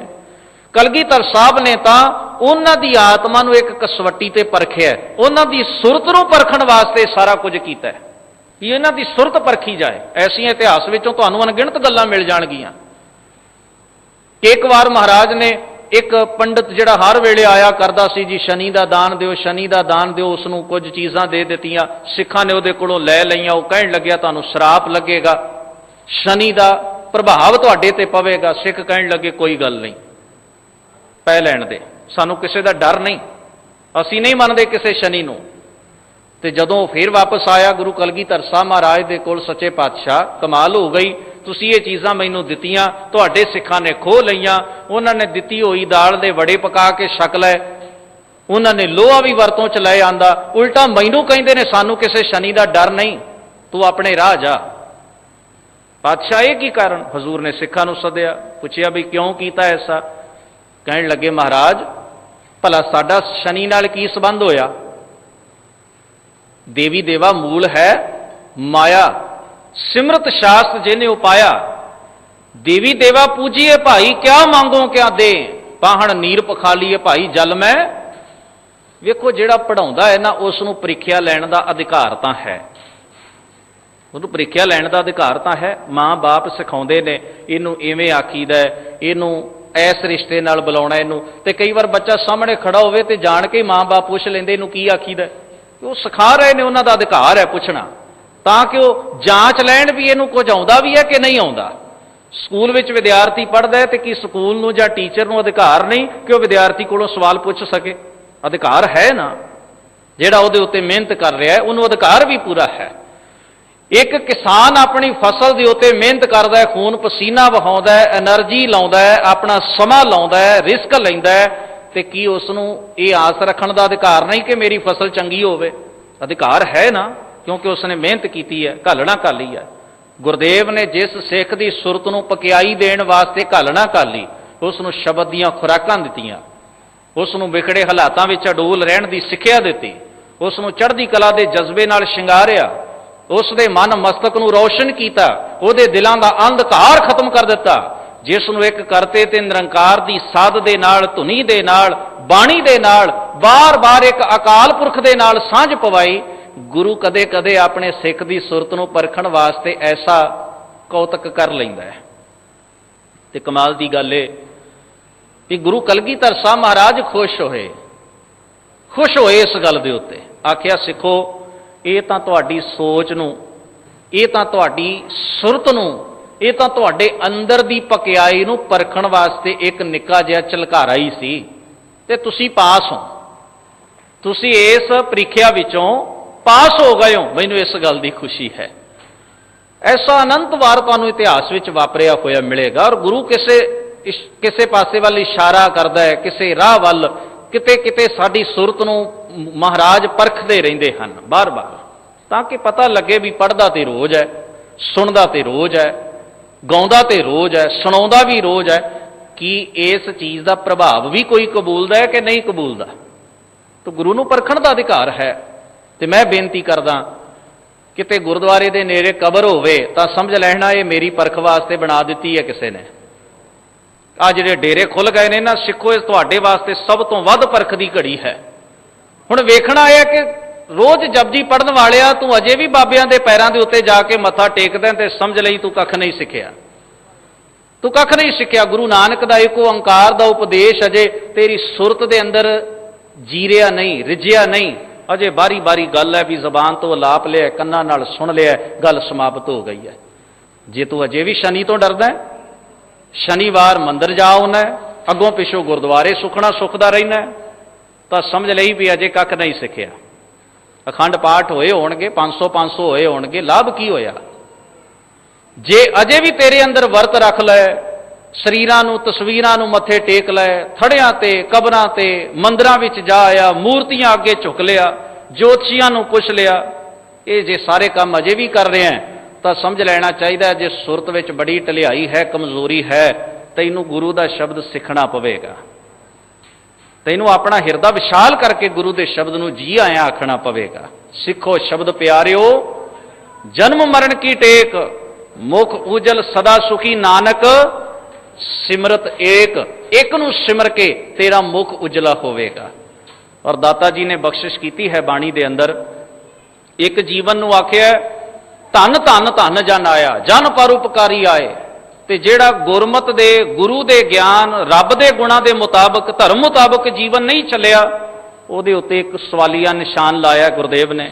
ਪੜ੍ਹਦੇ ਹਾਂ ਆਪਾਂ ਬਚਨ ਗੁਰੂ ਰਾਮਦਾਸ ਪਿਤਾ ਜੀ ਦਾ। ਹਜ਼ੂਰ ਕਹਿੰਦੇ ਜਿਨੀ ਐਸਾ ਹਰ ਨਾਮ ਨਾ ਚੇਤਿਓ, ਤੇ ਕੀ ਆਖਿਆ ਭਲਾ, ਸੇ ਕਾਹੇ ਜਗਾਏ ਰਾਮ ਰਾਜੇ। ਉਹ ਕਿਉਂ ਆਏ ਇਸ ਧਰਤੀ ਤੇ, ਉਹਨਾਂ ਦਾ ਕੀ ਮਨੋਰਥ ਸੀ, ਕੀ ਅਰਥ ਸੀ ਉਹਨਾਂ ਦਾ ਇਸ ਧਰਤੀ ਤੇ ਆਉਣਾ। ਜਿਨੀ ਐਸਾ ਹਰ ਨਾਮ ਨਾ ਚੇਤਿਓ, ਸੇ ਕਾਹੇ ਜਗਾਏ ਰਾਮ ਰਾਜੇ। ਇਹ ਮਾਨਸ ਜਨਮ ਦੁਲੰਭ ਹੈ, ਨਾਮ ਬਿਨਾ ਬਿਰਥਾ ਸਭ ਜਾਏ। ਹੁਣ ਵਤੈ, ਹੁਣ ਤਾਂ ਵਤਰ ਹੈ, ਸਮਾਂ ਹੈ, ਹੁਣ ਵਤੈ ਹਰ ਨਾਮ ਨਾ ਬੀਜਿਓ, ਅੱਗੇ ਭੁੱਖਾ ਕਿਆ ਖਾਏ। ਸਮਾਂ ਲੰਘ ਜਾਏ, ਮੌਸਮ ਲੰਘ ਜਾਏ, ਵੱਤਰ ਲੰਘ ਜਾਏ ਤਾਂ ਕਿਸਾਨ ਜਿੰਨਾ ਮਰਜ਼ੀ ਬੀਜ ਪਾ ਲਵੇ ਜ਼ਮੀਨ ਵਿੱਚ, ਉਗਣਾ ਨਹੀਂ। ਜੇ ਉੱਗੇਗਾ ਵੀ ਤੇ ਫਸਲ ਨਹੀਂ ਹੋਣੀ, ਕਿਉਂਕਿ ਸਮਾਂ ਲੰਘਾ ਦਿੱਤਾ। ਗੁਰਦੇਵ ਜੀ ਨੇ ਆਖਿਆ ਜੇ ਆ ਹੁਣ ਜ਼ਿੰਦਗੀ ਦਾ ਜਿਹੜਾ ਸਮਾਂ ਹੈ ਨਾ, ਇਹ ਵੱਤਰ ਹੈ, ਇਹ ਸਮਾਂ ਹੈ, ਇਹ ਮੌਸਮ ਹੈ। ਅਬ ਕਲੂ ਆਇਓ ਰੇ, ਇੱਕ ਨਾਮ ਬੋਵੋ ਬੋਵੋ ਅਨ ਰੁੱਤ ਨਾਹੀ ਨਾਹੀ, ਬਾਅਦ ਵਿੱਚ ਸਮਾਂ ਨਹੀਂ ਮਿਲੇਗਾ। ਹੁਣ ਬੀਜ ਪਾ, ਅਮਲ ਕਰ ਧਰਤੀ, ਬੀਜ ਸ਼ਬਦੋ ਕਰ, ਸੱਚ ਕੀ ਆਬ ਨਿਤ ਦੇ ਪਾਣੀ, ਹੋਏ ਕਿਰਸਾਨ ਈਮਾਨ ਜਮਾਏ ਲੈ, ਭਿਸਤ ਦੋਜ਼ਕ ਮੂੜੇ ਏਮ ਜਾਣੀ। ਤੇ ਨਾਲ ਸਾਨੂੰ ਸੁਚੇਤ ਕੀਤਾ, ਅਲਰਟ ਕੀਤਾ, ਮਤ ਜਾਣ ਸੈ ਗੱਲੀ ਪਾਇਆ, ਮਾਲਕ ਹੈ ਮਾਣੈ ਰੂਪ ਕੀ ਸ਼ੋਭਾ ਇਤ ਵਿਧੀ ਜਨਮ ਗਵਾਇਆ। ਕਿੰਨੇ ਸੁੰਦਰ ਉਪਦੇਸ਼ ਪਾਤਸ਼ਾਹ ਜੀ ਨੇ ਸਾਡੇ ਇਸ ਭਟਕਦੇ ਡੋਲਦੇ ਕੁਰਾਏ ਪਏ ਹੋਏ ਜੀਵਨ ਨੂੰ ਸੇਧ ਬਖਸ਼ਣ ਵਾਸਤੇ ਆਪਣੀ ਮੁਬਾਰਕ ਬਾਣੀ ਦੇ ਵਿੱਚ ਅਲਾਪੇ ਹਨ, ਫਰਮਾਏ ਹਨ। ਇਹ ਸਾਡੇ ਲਈ ਚੇਤਾਵਨੀਆਂ ਵੀ ਹਨ, ਇਹ ਸਾਡੇ ਲਈ ਪਿਆਰੀ ਤਾੜਨਾ ਵੀ ਹੈ, ਮਿੱਠੀ ਝਿੜਕ ਵੀ ਹੈ, ਇਹ ਸੇਧ ਵੀ ਹੈ, ਇਹ ਪਿਆਰ ਵੀ ਹੈ, ਇਹ ਗਿਆਨ ਵੀ ਹੈ। ਧੰਨ ਗੁਰੂ ਗ੍ਰੰਥ ਸਾਹਿਬ ਮਹਾਰਾਜ ਨੇ ਹਰ ਹੀਲਾ ਵਰਤਿਆ ਸਾਡੇ ਜੀਵਨ ਨੂੰ ਸੇਧ ਦੇਣ ਵਾਸਤੇ। ਪਾਤਸ਼ਾਹ ਜੀ ਕਹਿੰਦੇ ਹਨ ਅੱਜ ਦੇ ਮੁਬਾਰਕ ਵਿਚਾਰ ਅਧੀਨ ਬਚਨ ਵਿੱਚ, ਘੋੜੀ ਤੇਜਣ ਦੇ ਰਾਮ ਉਪਾਈਆ ਰਾਮ। ਇਸ ਸਰੀਰ ਨੂੰ ਵਾਹਿਗੁਰੂ ਦਾ ਸਿਰਜਿਆ ਸਮਝ, ਇਹ ਉਸ ਦੀ ਅਮਾਨਤ ਹੈ। ਤੇ ਅਮਾਨਤਾਂ ਵਿੱਚ ਕਦੇ ਖਿਆਨਤਾਂ ਨਹੀਂ ਕਰੀਦੀਆਂ ਜੇ ਇਮਾਨਦਾਰ ਰਹਿਣਾ ਹੋਵੇ ਤਾਂ। ਕਰਤੇ ਨੇ ਰੂਪ ਰੰਗ ਸ਼ਕਲ ਦਿੱਤੀ ਹੈ ਤਾਂ ਕਰਤੇ ਦੇ ਹੁਕਮ ਮੁਤਾਬਕ ਇਸ ਸ਼ਕਲ ਨੂੰ ਵਿਗਾੜਦਾ ਕਿਵੇਂ ਵੀ ਜਾਇਜ਼ ਨਹੀਂ ਹੋਵੇਗਾ। ਦਾਤਾਰ ਜੀ ਬਖਸ਼ਿਸ਼ ਕਰਦੇ ਆ, ਕਹਿੰਦੇ ਇਸ ਨੂੰ ਵਾਹਿਗੁਰੂ ਦੀ ਸਿਰਜੀ, ਵਾਹਿਗੁਰੂ ਦੀ ਬਣਾਈ, ਵਾਹਿਗੁਰੂ ਦੀ ਪੈਦਾ ਕੀਤੀ ਹੋਈ ਸਮਝ, ਔਰ ਇਸ ਨੂੰ ਉਹਦੇ ਗੁਣਾਂ ਦੇ ਲੇਖੇ ਲਾ, ਉਹਦੇ ਹੁਕਮ ਮੁਤਾਬਕ ਵਿੱਚ ਰਹਿ ਕੇ ਹੁਕਮ ਦੇ ਮੁਤਾਬਕ ਜੀ। ਪਾਤਸ਼ਾਹ ਜੀ ਕਹਿੰਦੇ ਜਿਤ ਹਰ ਪ੍ਰਭ ਜਾਪੈ ਸਾ ਧਨ ਧਨ ਤੁਖਾਈਆ ਰਾਮ। ਉਹ ਕਾਇਆ, ਉਹ ਜੀਵਨ ਧਨ ਹੈ, ਸਤਕਾਰਿਆ ਤੇ ਵਡਿਆਈ ਦਾ ਪਾਤਰ ਹੈ। ਜਿਤ ਹਰ ਜਾਪੈ, ਜਿਹੜਾ ਪ੍ਰਭੂ ਦੇ ਗੁਣਾਂ ਦੇ ਨਾਲ ਜੁੜ ਕੇ ਆਪਣਾ ਜੀਵਨ ਜਿਉਂਦਾ ਹੈ, ਪਰਮੇਸ਼ਰ ਦੇ ਰਾਹ ਤੇ ਚੱਲਦਾ ਹੈ, ਧਰਮ ਦੇ ਮਾਰਗ ਤੇ ਚੱਲਦਾ ਹੈ। ਜਿਹਦੇ ਕਰਤੱਵ ਚੰਗੇ ਨੇ ਉਹਦਾ ਮੁਖ ਉਜਲਾ ਹੈ, ਜਿਹਦੇ ਕਰਤੱਵ ਚੰਗੇ ਨਹੀਂ ਹਜ਼ੂਰ ਨੇ ਆਖਿਆ ਉਸ ਦਾ ਮੁਖ ਉਜਲਾ ਨਹੀਂ। ਆਇਆ ਤਿਨਕਾ ਸਫਲ ਭਇਆ ਹੈ। ਸਫਲ ਹੈ ਉਹਨਾਂ ਦਾ ਆਉਣਾ ਜਿਨ੍ਹਾਂ ਦਾ ਕਰਮ ਉਜਲਾ ਹੈ, ਜਿਨ੍ਹਾਂ ਦੇ ਕਰਮ ਵਿੱਚ ਖੋਟ ਨਹੀਂ ਹੈ, ਜਿਨ੍ਹਾਂ ਦਾ ਕਰਮ ਸੱਚ ਨਿਆਂ ਦੇ ਹਿੱਤ ਵਿੱਚ ਹੈ, ਜਿਨ੍ਹਾਂ ਦਾ ਕਰਮ ਜ਼ੁਲਮ ਦੇ ਵਿਰੋਧ ਤੇ ਮਜ਼ਲੂਮ ਦੀ ਰਾਖੀ ਵਿੱਚ ਹੈ, ਉਹਨਾਂ ਦਾ ਆਉਣਾ ਸਫਲ ਹੈ। ਧਿਆਨ ਦੇਣਾ, ਲੜੇ ਤਾਂ ਬਾਬਾ ਬੋਤਾ ਸਿੰਘ ਗਰਜਾ ਸਿੰਘ ਵੀ ਸਨ, ਕੋਈ ਸਿੱਖ ਉਹਨਾਂ ਨੂੰ ਗਲਤ ਆਖੇਗਾ ਨਹੀਂ ਆਖੇਗਾ। ਇਸ ਹਿੱਤ ਵਿੱਚ ਤਾਂ ਨਵਾਬ ਕਪੂਰ ਸਿੰਘ ਵੀ ਲੜੇ ਸਨ, ਜੱਸਾ ਸਿੰਘ ਆਹਲੂਵਾਲੀਆ ਵੀ ਲੜੇ ਸਨ। ਇਸ ਹਿੱਤ ਵਿੱਚ ਤਾਂ ਗੁਰੂ ਹਰਗੋਬਿੰਦ ਸਾਹਿਬ ਮਹਾਰਾਜ ਵੀ ਲੜੇ ਸਨ, ਗੁਰੂ ਗੋਬਿੰਦ ਸਿੰਘ ਸਾਹਿਬ ਨੇ ਵੀ 14 ਜੰਗਾਂ ਕੀਤੀਆਂ। ਅਸੀਂ ਉਹਨਾਂ ਬਾਰੇ ਕੀ ਆਖਾਂਗੇ, ਕਿਉਂਕਿ ਅਸੀਂ ਉਸ ਵੇਲੇ ਇਹ ਨਹੀਂ ਵੇਖਦੇ ਕਿ ਗੁਰੂ ਜੀ ਲੜ ਰਹੇ ਨੇ, ਅਸੀਂ ਇਹ ਵੇਖਦੇ ਹਾਂ ਕਿ ਗੁਰੂ ਜੀ ਕਿਉਂ ਲੜ ਰਹੇ ਨੇ, ਕੀ ਕਾਰਨ ਹੈ। ਕਿਉਂਕਿ ਸਤਿਗੁਰੂ ਸੱਚੇ ਪਾਤਸ਼ਾਹ ਮਜ਼ਲੂਮ ਦੀ ਢਾਲ ਬਣ ਕੇ ਤੁਰ ਰਹੇ ਹਨ। ਮਜ਼ਲੂਮ ਦੀ ਢਾਲ, ਮਜ਼ਲੂਮ ਦਾ ਪੱਖ ਲੈ ਕੇ ਜ਼ੁਲਮ ਦੇ ਵਿਰੋਧ ਵਿੱਚ ਖੜੇ ਹਨ। ਔਰ ਉਸ ਵੇਲੇ ਗੁਰਦੇਵ ਜੀ ਦੀ ਤਲਵਾਰ ਜੀਵਨ ਦਾਨ ਦੇ ਰਹੀ ਹੈ। गुरु जी की तलवार जिहड़ी है मौत नहीं वंड रही, जीवन दे रही है, क्योंकि गुरु की तलवार तलवार नहीं ढाल है मजलूम वास्ते, उहदी रखिया उहदे बचाव वास्ते। और यही सिक्खी सिद्धांत है, यही गुरमत का पक्ष है। जिन्हें इस पक्ष के उत्ते पहरा दिता है वह गुरु का सच्चा खालसा है, जिसने इस पक्ष से पहरा नहीं दिता वो जिन्हें मर्जी दावे करे वो गुरु का नहीं, क्योंकि गुरु का यही सिद्धांत है, गुरु का यही पक्ष है भी जदों मजलूम जुल्म की चक्की च पेस रहा होवे उदों जालम के सामने अख ताण के, छाती ताण के, अख चख पा के खलो जाना। कि ऐसा विरसा धन गुरु नानक महाराज ने बाबर के सामने खलो के सानू नहीं दिता? अवश्य दिता है। पर ख्याल करना, गुरुदेव जी जदों धन आखदे ने ना इस देही नूं तदों आखदे ने जदों ये धर्म के करतव्य पूरे करदी है, जदों ये फर्ज पूरे करदी है, ते जदों ये अपने फर्जां तो कुताही करदी है, झूठ दे पदवियां दे वहड़ विच वह जांदी, गुरु इस नूं कदे धन नहीं आखदा। पातशाह जी कहंदे हन, जित हर प्रभ जापै सा धन शाबाशै, धुर पाया किरत जुड़ंदा। ये धन है, इनू शाबाश आखीए जे ये रब दे गुणा नाल, धर्म नाल, गुरु दे आशे नाल जुड़ी हुई है ये देही, ये जीवन, ये शरीर। धुर पाया किरत जुड़ंदा, ये समझो चंगे संस्कार हैं, पूर्वले संस्कार जो साडे सामने आ गए हैं। जो कि समय की स्थिति बारे मैं एक दो बेनतियां लाजमी कर दियां, क्योंकि अज श्री अकाल तख्त साहब तो ये उचेचे तौर के उत्ते सानू सारियां नू प्रेरणा की गई है कि असी भाई बलवंत सिंह राजोआणा की चढ़ती कला वास्ते धन गुरु ग्रंथ साहब महाराज के हजूर कामना करिए, अरदास करिए।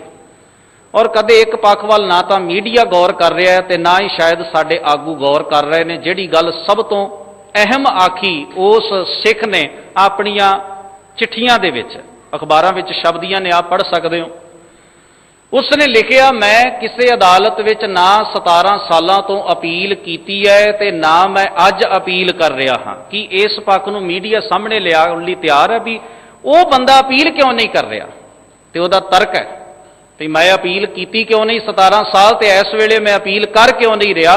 इस वेले जो उस गुरसिख ने तर्क दिता है, भाई ने तर्क दिता है, वो ये है भी जिस कानून की नज़र के हेठ दिल्ली दे विच सिखां नूं, बच्चियां तो बजुर्गां तक ते बीबियां नूं कोह के कतल किया गया, जिस कानून की नज़र के सामने पंजाब विच एक लम्मा दौर सिखां की नस्ल का घात करन वास्ते चलिया, मैं ऐसे कानून विच विश्वास नहीं रखदा।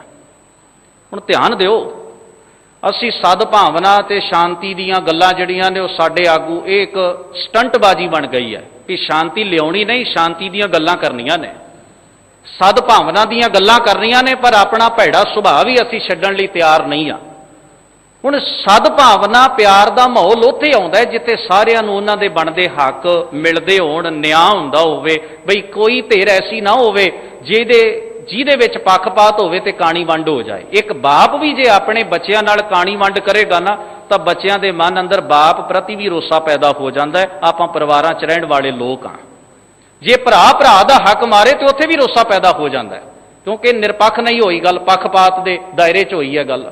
ਤੇ ਸੋਚਿਓ, ਤੇ ਜੇ ਕੌਮਾਂ ਨਾਲ ਪੱਖਪਾਤ ਹੋਵੇ ਤਾਂ ਕੀ ਕਿਸੇ ਕੌਮ ਦੇ ਮਨ ਅੰਦਰ ਰੋਹ ਨਹੀਂ ਆਵੇਗਾ ਇਸ ਗੱਲ ਦਾ ਵੀ ਅਸੀਂ ਇਸ ਦੇਸ਼ ਦੀ ਤਰੱਕੀ ਵਿੱਚ ਹਰ ਵੇਲੇ ਯੋਗਦਾਨ ਪਾਇਆ। कदे हरी क्रांति दियां साडे सामने मिसालां दे के साडे कोलों असी जिन्ना वध फुल सके आप असी कंगाल होए, पर हरी क्रांति दे इस दायरे नूं पूरा कीता। कुर्बानियां दी लोड़ पई, सरहदां ते लड़े, सानू काले पानी दियां सजावां कटनियां पईयां, साडे बजुर्गां ओह कटियां। हुण ख्याल करके वेखना, जिस वेले हक देण दी गल आई उस वेले कह दिता गया अब तो वक्त बदल गया है। कमाल दी गल है, जिस वेले सरहदां ते लड़ना उदों वक्त नहीं बदलते। जिस वेले सिखां नूं उन्हां दे अधिकार देने, एक कौम एक नेशन नूं उहदी बनदी प्रभुता दा सत्कार देना है, उस वेले साडे समय बदल जाते हैं। कि ये झूठ दगा ते फरेब की राजनीति नहीं जो 1947 तो पहला तो लैके अज तक इस देश में चलती आई है। कि किसी ढंग नाल ऐसा न्याय हो सकेगा कि मनुखता की तरक्की वास्ते, समाज की आपसी भाईचारे ते प्रेम वास्ते असी इस पक्षपात के जहर नूं अपने दिलों चों कढ़ीए, ये नहीं निकल रहा। उपदेश बड़े दिते जा रहे, अखबारां दे पन्ने उपदेश देण वालियां नाल ही भरे हुंदे ने, पर यह तां संभव है जे इत्थों दे हुक्मरान इस राह के उत्ते चलणगे भी सद्भावना लियाउणी है ते पूरे पूरे निरपक्ष होकर लियाउणी है, पक्षपात नहीं करना, जिहदा जिन्ना हक बनता उन्होंने देना है, जिन्हें गुनाह किए ने उन्होंने कटहरे च खड़े करना है। मैं एक बेनती करा, ये तो मनता है कानून भी कतल ते कतल ही है, चाहे भाई हरजिंदर सिंह जिंदा सुखदेव सिंह सुखा ने जनरल वैद्या का कतल किया, ते चाहे कानून ये भी मान रहा अज भी भाई बलवंत सिंह राजोआणा पूर्व मुख मंत्री बेअंत सिंह के कतल केस में शामिल सी। पर मैं बेनती करा, जिहड़े इन्ने अनगिणत लोग दिल्ली च कतल कर दिते गए, की वो कतल नहीं हैं? जिहड़े पंजाब विच जे 1.5-2 दहाके सिखां दा खून बेबहा वहाया गया, की वो कतल नहीं हैं? कि उन्हां कतलों के दोषियों को किसी तरह भी कोई ताड़ना तक भी की गई होवे? नहीं की जाती।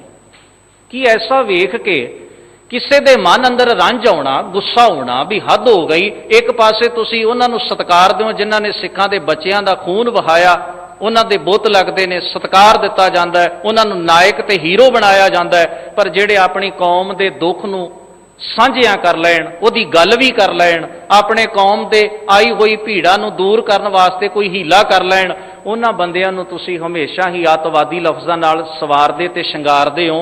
ये पक्षपात क्यों हुंदा है? आखिर इस पासे सोचण की जरूरत है। मैं कल बेनती कीती सी भी ये देश ऋषियां मुनियां दा है ते बड़े धर्म, ये गल कहण नाल कुछ नहीं बनना, धर्म अपनाउणा भी पैना है, धर्म नूं मनना भी पैना है, धर्म मुताबक चलना भी पैना है। धर्मी बणीए, धर्मी अखवाउण नालों धर्मी बनना ज्यादा चंगा है। ते धर्म इस गल की मंग करदा है, राजे चुली न्याम की, जिन्ना चिर न्याय फैसला नहीं, न्याय चाहिए। फैसले तो आउंदे ने भी चलो कोई नहीं छड्डो जी आ कर लो, आओ ये फैसला है वक्ती तौर पर। न्याय हुंदा भी जो दा हक बनता उन्होंने दे दिओ, ये न्याय है। सिख कौम 1947 तो लैके फैसले ही सुनती आ रही है, जदों कि चाहिए सी न्याय मिल जाता। घट गिणतियां नूं जे न्याय मिलेगा तो तुसी दसो अज तक घट गिणतियां ने इस देश की तरक्की च किहड़ी कसर छड्डी है? कोई कसर नहीं छड्डी। पर जरूरी है इस गल लई कि असी समाज की मनुखता की भलाई लई आप भली सोच के मालक बणीए, अपने दिमाग में कुछ तो बाहरों कुछ ना रखीए, अंदरों बाहरों साफ होने का कोशिश यतन करन। इतों के राजनीतिक लोग, इतों के कानूनदान, इतों के हुक्मरान अपनी सोच नूं भी उजलिया करन दा यतन करन। अंदर हनेरा पाल के बाहरों गल्लां करन नाल ना तो समाज च टिकाव आउंदा है ते ना ही इहनूं ईमानदारी आख्या जा सकता है। गुरु के प्यार वालिओ, एक गुरसिख होने के नाते, सिख पंथ का एक मामूली जिहा अंग होने के नाते मैं अपने वालों ये चढ़ती कला लई कामना करदा कि सतगुरु भाई बलवंत सिंह राजोआणा नूं आत्मक तौर पर चढ़ती कला बख्शिश करन। उन्हां दे जज्बे विच गुरसिੱਖੀ का प्यार जिवें है जिउंदा त्यों बनिया रहे, ये मेरी कामना है। और हर एक उस गुरसिੱਖ वास्ते है, हर एक प्राणी मात्र वास्ते कि गुरमत का धारनी होवे।